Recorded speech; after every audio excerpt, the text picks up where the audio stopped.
네, 안녕하십니까. 김민선 선생의 서울 이야기를 지내는 강사 김효입니다. 이번 시간에는 동막 큰 우물골에 대해서 알아보도록 하겠습니다. 지금 화면 속에 보고 계시는 이 표지석, 동막 큰 우물터라고 하는 이 표지석이 위치하고 있는 장소를 별표로 표시를 해 보았습니다. 현재는 이 길 자체를 큰 우물로라고 이렇게 표시를 하고 있고요. 또 한편으로는 행정구역으로 보게 되면 바로 이것이 마포구 대흥동의 위치가 되겠고요. 자, 이쪽으로는 염리동이 자리 잡고 있고요.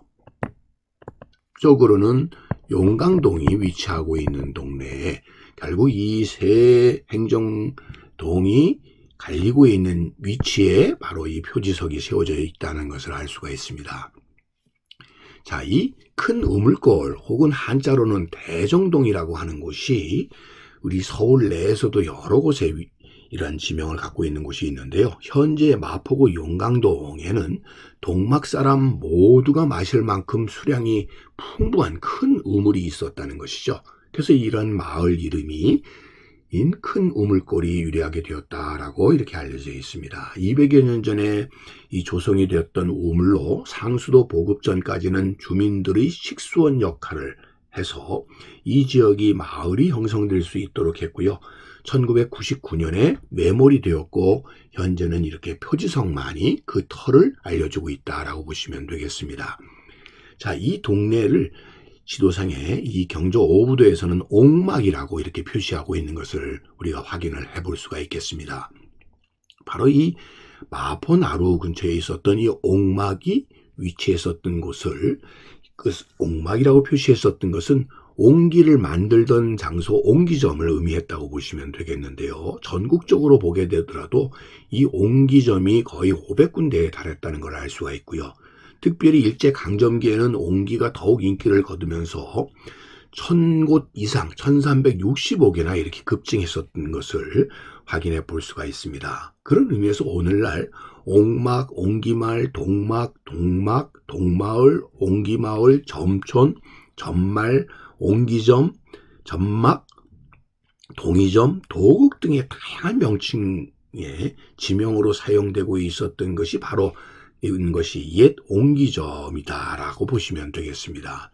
그래서 지금 이 여의도를 중심으로 해서 마포 쪽에 옥막이 있었고요. 노량진에는 동이점이, 또 이 도림동에는 옹기말이 있었다는 것을 이 지도를 통해서 우리가 확인을 해볼 수가 있는데, 바로 이런 곳들에 이런 옹기막들이 있을 수 있었던 것은 이곳 자체가 점토를 쉽게 구할 수 있고 소위 장작, 땔감을 쉽게 구할 수 있는 곳이기도 하지만 또 한편으로는 깨지기 쉽고 부피가 큰 이 옹기를 결국 내다 팔 수 있는 시장이나 마을이 가까이 있다고 하는 곳에 주로 옹기점이 입지했다라고 보시면 되겠습니다. 그래서 이 사진에서 보시는 것처럼 한강변에 이런 옹기시장이 열려 있었고 또 옹기를 이렇게 배로 나르는 모습 등을 통해서 한강변을 중심으로 해서 이 나루터 중심에 옹기시장과 옹기막이 있을 수 있었다라고 보시면 되겠습니다. 그런 의미에서 지금 지도에서 보시는 이 옥막 혹은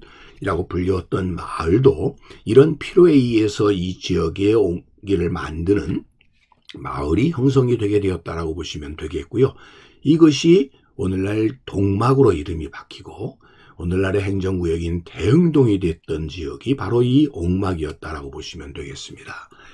이 지금 현재 여기 지도에서 보시는 것처럼 용산에서부터 출발을 해서 당연히 발전소까지 갔었던 지금의 서울화력발전소로 가고 있는 곳에 있었던 역이 동막역인데 이곳은 이 지역에 소금 장사가 많았고 소금 장수가 많이 사는 동네라고 해서 염리동이라고 불렸고 이 소금과 젓갈을 보관하기 위해서 옹기가 많이 필요해지다 보니까 이곳에서 옹기를 제조해서 옥리, 동막, 동마을이라고 불려졌었던 것인데 이것이 잘못된 한자명으로 쓰여지면서 동막이 되게 되었다는 것이죠. 그래서 결국 경의선 용산선에 동막역이라는 게 생겨나게 되었다고 보시면 되겠습니다. 그래서 지금 이 노선도에서 볼 수 있는 바로 이곳이 동막역으로 자리 잡게 됐는데 그 지역이 가까이에 대흥정이 있었다는 것을 이 지도에서 우리가 확인을 해볼 수가 있고요. 그 위쪽에 노고산이 있었다는 것을 우리가 알 수 있습니다.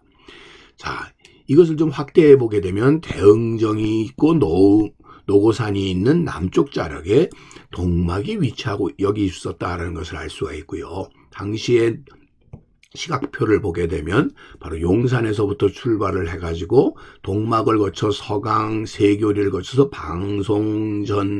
방송소 앞이라고 하는 게 지금의 여러분들이 잘 아시는 이 홍대 입구 지역이 되겠고요. 그 다음에 당인리까지 갔다가 되돌아 나오는 것을 우리가 알 수가 있겠습니다. 동막역이 없어지기 직전에 있었던 당시에 이 용산선 동막역의 모습을 우리가 볼 수가 있겠고요.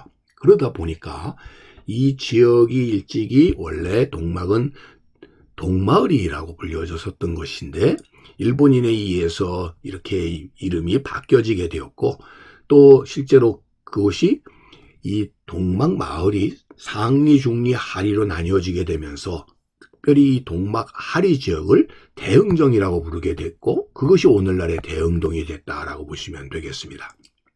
자, 보시는 것처럼 동막 하리, 중리, 하리로 이렇게 나뉘어지게 되었고 그 동막 하리가 바로 대흥동으로 바뀌어지는 계기가 되었다라고 보시면 되겠습니다. 자, 예전에 이 마포나루 1900년을 전후한 시기에 마포나루에 번성됐던 모습을 우리가 볼 수가 있겠고요. 그 가까이에 염리동과 바로 이 동막이 있었던 옥막이 있었던 그 뒷산이 지금 보시는 것처럼 노고산이 되겠습니다. 자, 이렇게 노고산 자락에 독짓던 마을이 형성되어 있었던 것이 오늘날 서강대학교이 들어서면서 오늘날의 모습으로 이렇게 바뀌어 나가게 되었고 이제는 이 동막 하리에 해당되었었던 대흥동 일대가 아파트촌으로 바뀌어 나가면서 빽빽하게 아파트 군락을 이루고 있는 모습을 볼 수가 있겠습니다. 자, 그런 의미에서 큰 우물골이라고 불렸었던 이 큰 우물이 있었던 자리를 경계로 해서 바로 이 위쪽으로는 대흥동 그리고 이쪽으로는 염리동 또 남쪽으로는 지금의 용강동이 위치하고 있는 그런 의미에서 세 개의 행정구역이 만나는 그 중심에 일찍이 큰 우물이 있어서 이곳에 마을이 크게 형성되었다라는 것을 알 수가 있겠습니다. 오늘 이 시간에는 바로 이 마포구에 자리 잡고 있었던 동막 큰 우물에 대해서 알아봤습니다.